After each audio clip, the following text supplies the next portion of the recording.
All right, welcome to the Gist English Masterclass.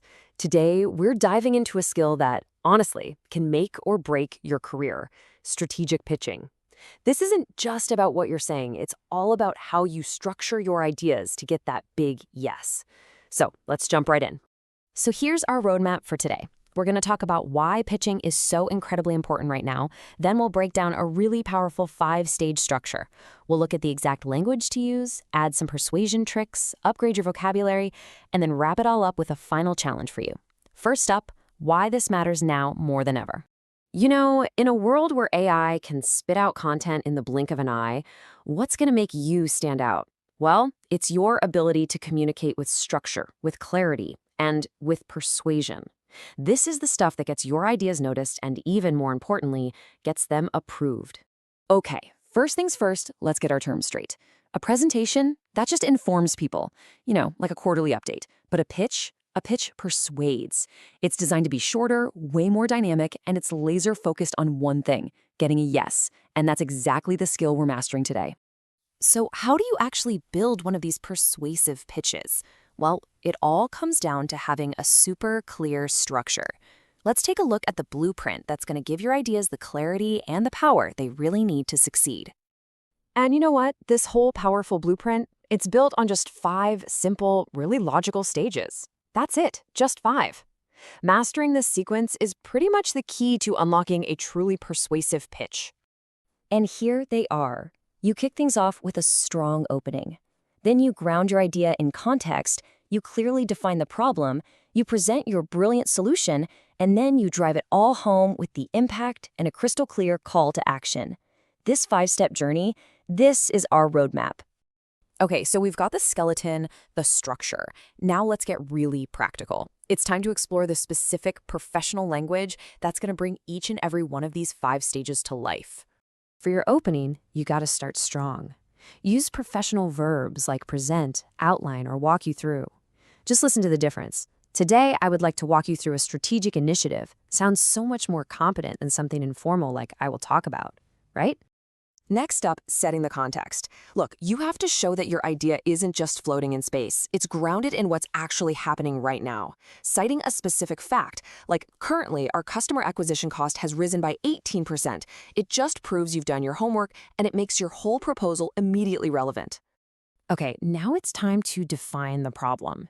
And this is where your word choice really matters. Using precise, businessy nouns is key. Saying the main challenge we are facing is declining engagement is way more powerful than just we have a big problem. It frames the whole issue professionally. When you get to your solution, let me tell you, confidence is everything, absolutely everything. Use active, authoritative words. My recommendation is to implement projects total confidence. Why? Because weak phrases like maybe or I think it might, all they do is transfer your uncertainty right over to your audience, and your goal is to transfer confidence, not doubt. And finally, it's time to land the plane. Connect your solution to a real, measurable outcome, like increasing revenue by a specific percentage. Then you state your call to action clearly. Don't be vague. Tell them exactly what you need from them. I am seeking your approval to move forward. Okay, so you've got the structure, you've got the language. Now let's level up.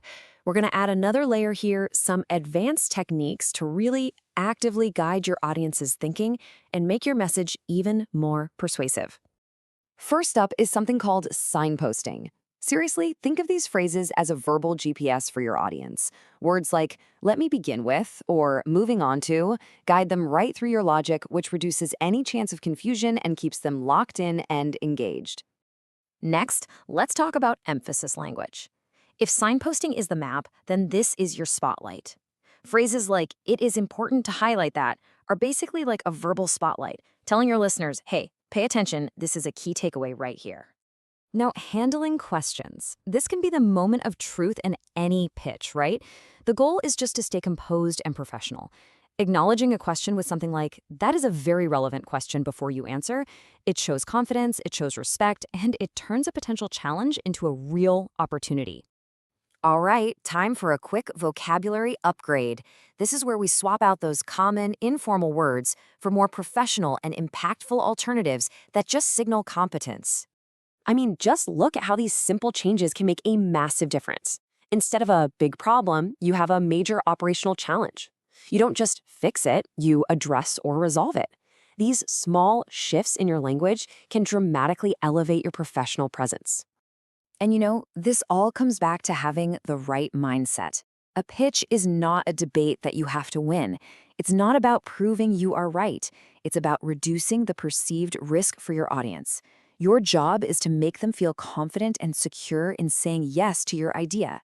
So, we've covered the structure, the language, the persuasion techniques, and the mindset. Now, it's your turn.